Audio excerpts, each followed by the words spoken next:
प्रणाम सभी को। एक प्रश्न आया था कि कौन सा ऐसा आध्यात्मिक उपाय किया जाए जिससे इससे समस्त संसार का धन वैभव आदि जो भी है वो मुझे प्राप्त हो सके।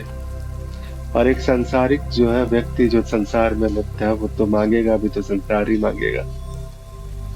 कहने के लिए कहा जा सकता है, जैसे बहुत सारे गुरुजनों से भी आपने सुना होगा, जैसे ही आप संसार से जुड़ा हुआ इस प्रकार के प्रश्न करते हैं, गुरुजनों का एक जो है वहां पर सबसे फेमस जो है भगवत गीता का एक श्लोक है ना, कर्मण्येवाधिकारस्ते मा फलेषु कदाचन, कर्म करते जाओ पार्थ फल की इच्छा मत करो। कहने के लिए मैं कह सकता हूँ, लेकिन देखिए एक चीज है, क्योंकि संसार जो है वो सांसारिकों से ही मुलाकात होती रहती है, और अक्सर बड़ी विचित्र सी विडंबना सी बात है यहाँ पे कि जिसने संपूर्ण सृष्टि को बनाया है, जो ईश्वर जो है इस समस्त सृष्टि की रचना जिसने की है, उसको जो है हम एक व्यापार के समझौते में बांधने का प्रयास करते हैं। वो भी क्या करते हैं, 1.25 किलो लड्डू, और हमारी मांग क्या होती है, कम से कम तो भाई 1-2 फ्लोर का एक मकान हो जाए, फ्लैट हो जाए, नौकरी हो जाए, या कोई पसंदीदा स्त्री से विवाह हो जाए। तो एक 1.25 किलो लड्डू पे, और ये जो है मुझे प्राप्त करना है, तो भैया इतनी बेहतर डील तो अध्यात्म में ही मिल सकती है। और कमाल की बात इसमें क्या है पता है, जब आप एक ईश्वर के सामने जाते हैं इस प्रकार से प्रपंच करते हुए कि मैं 1.25 किलो लड्डू आपको चढ़ाता हूँ, आप मुझे संसार में ये सुख दे दे, ईश्वर भी जो है वो इतने करुणा निधान, इतने करुणामयी, उनको लगता है कि बच्चा तो बेचारा तुम्हारे प्रेम की आकांक्षा में, कि ठीक है आज ये संसार मांग रहा है, कभी तो ये मेरा प्रेम मांगेगा, कभी तो ये संसार से मेरी ओर कदम बढ़ाएगा, और वो ये दे भी देते हैं। अगर मिलता नहीं तो मंदिरों के बाहर इतनी लंबी लाइनें कैसे लगी रहती, कहीं ना कहीं किसी न किसी की तो ख्वाहिशें पूरी हो ही रही है। मन्नत के धागे तो इतने सारे बंधे रहते हैं, तो खोलते भी है, खोलने वाले भी आते हैं जो अपने मन्नत के धागों को खोलते भी है वहां पर। तो ये चारू है, ये सारा का सारा जो है, जैसे कहते हैं ना कि आप प्रपंच करते हैं कि मैं ईश्वर को इस प्रकार के समझौते में बांध के ईश्वर से मैं संसार मांग लूंगा, तो ईश्वर भी जो है आपके वही प्रपंच करते हैं, शिव भी वही प्रपंच रचते हैं, कृष्ण भी वही प्रपंच रचते हैं कि ठीक है बेटा आज तो तुम्हें मैं संसार दे देता हूँ, कल को लेकिन मैं तुम्हारा प्रेम पा करके रहूंगा। और वो जो है बार बार प्रयास क्या करते हैं, अलग अलग गुरुओं के माध्यम से, सत्संगों के माध्यम से तुम्हारे कान तक ये बात पहुंचाते हैं कि मैं तो तुम्हारी मांग पूरी कर रहा हूँ, लेकिन अगला जो है कार्य तुम्हें करना है, तुम्हें मेरी मांग पूरी करनी है। और वो क्या मांगते हैं, तुम्हारा प्रेम। और वो प्रेम जब तुम्हारा जो है ना, जिस पल भी, ठीक है इस जीवन में तुम नहीं दे सकोगे वो प्रेम, कोई बात नहीं, कौन सा ये तुम्हारा आखिरी जन्म है और कौन सा ये तुम्हारा पहला जन्म रहा है, अभी तो बहुत जन्म लेने हैं, बहुत सारे जन्म बाकी है।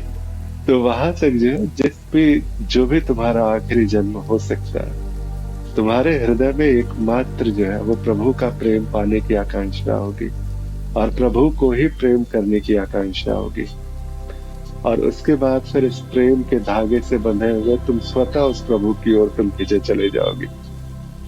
और ये जो है ना, ये प्रपंच बहुत सारे, ऐसा नहीं है कि एक छलिया है भाई, जो भी भगवानों की जो हमने कैटेगरी बना दी है ना, ये तो मनमोहना है, कृष्ण है, छलते हैं, तो ये छल सकते हैं, महादेव तो बेचारे भोले भंडारी है, सभी की उम्मीद बस इतनी सी है, सबकी उम्मीद है, अगर तुम उस देवी की तरफ आ रहे हो तो देवी की भी आशा यही रहती है कि बच्चा कभी तो माँ माँ करके पुकारेगा, कभी तो इस माँ को जो है प्रेम से पाने का जो है वो प्रयास करेगा।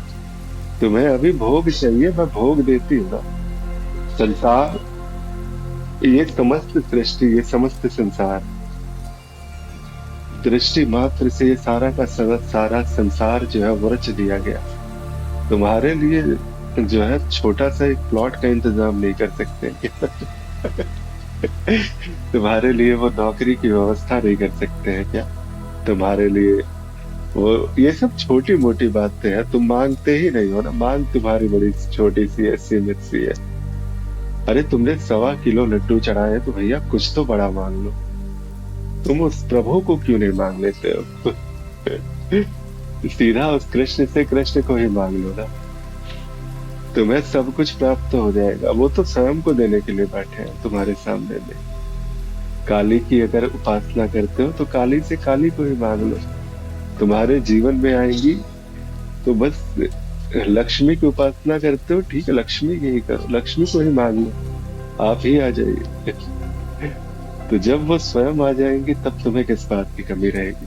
कौन सा सांसारिक वस्तु तुम्हें प्राप्त नहीं होगा? कहते हैं ना, भुक्ति मुक्ति कर दायिनी देवी को तो कहा भी जाता है। भोग भी मिलता है, मोक्ष भी मिलता है, सब मिलता है उनके पास में। लेकिन मांगते नहीं हो तुम, बड़ी सीमित सी मांग लेके जाते हो। वो कहते हैं ना, वो वैष्णो देवी की यात्राओं में भी, वहां पर भी ईंट पे ईंट रखते हैं लोग अक्सर। कि यहाँ पर ये मान्यता है कि ऐसी करके आराधना करो तो फिर देवी तुम्हें जो है वो घर बना करके दे देती है। और बहुतों की मांग पूरी भी होती है वहां से।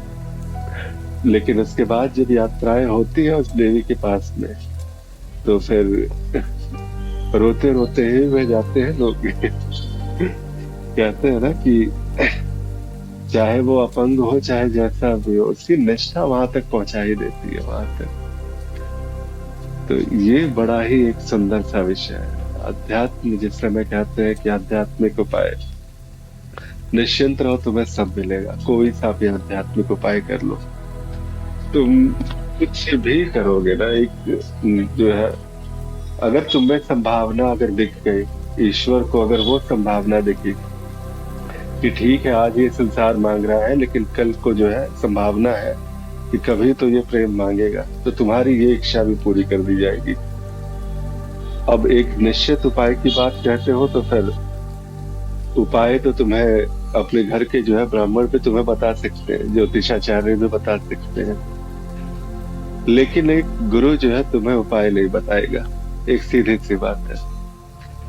अगर यहाँ पर जो है एक गुरु के सानिध्य में आओगे, वो तुम्हें बस यही कहेगा, कर्मण्येवाधिकारस्ते मा फलेषु कदाचन। कर्म करते जाओ पार्थ, फल की इच्छा मत करो। ये धन की आसक्ति है तुम्हें लगातार इस जन्मों के जंजाल में फंसाए हुए है। कहते हैं कि बाबा कहते तो है कि माया का त्याग करो, लेकिन त्याग करके मुझे दे दो दान में। अरे बाप रे। देखो एक चीज है कि जो है सारे के सारे लीला विहारी नहीं होते हैं, कुछ सामान्य भी होते हैं गुरुजन।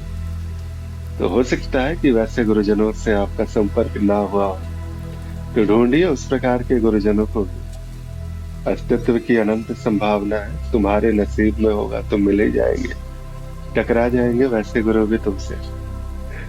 और एक गुरु जो है ना, जब वो मिल जाएगा तुम्हें, तो ठीक है, यकीन मानो कि अगर तुम भक्ति मार्ग से आगे आते हो और तुमने संसार की इच्छा की है, तो बिल्कुल तुम्हें संसार मिलेगा। यहाँ तक कि गुरु भी अपनी संकल्प शक्ति का बल देंगे कि तुम्हें वो संसारिक जो है, जो भी तुम्हारी कामना है, वो तुम्हें प्राप्त हो सके। अगर गुरु के वश में हुआ तो वो तो संसार तुम्हारी झोली में डाल दे। लेकिन बात सिर्फ इतनी सी नहीं है, तुम्हारी धीरे धीरे जो है, गुरु सिर्फ संसार देता नहीं है, गुरु छीनता भी। और वो क्या छीनता है? तुम्हारी आसक्ति छीनता है।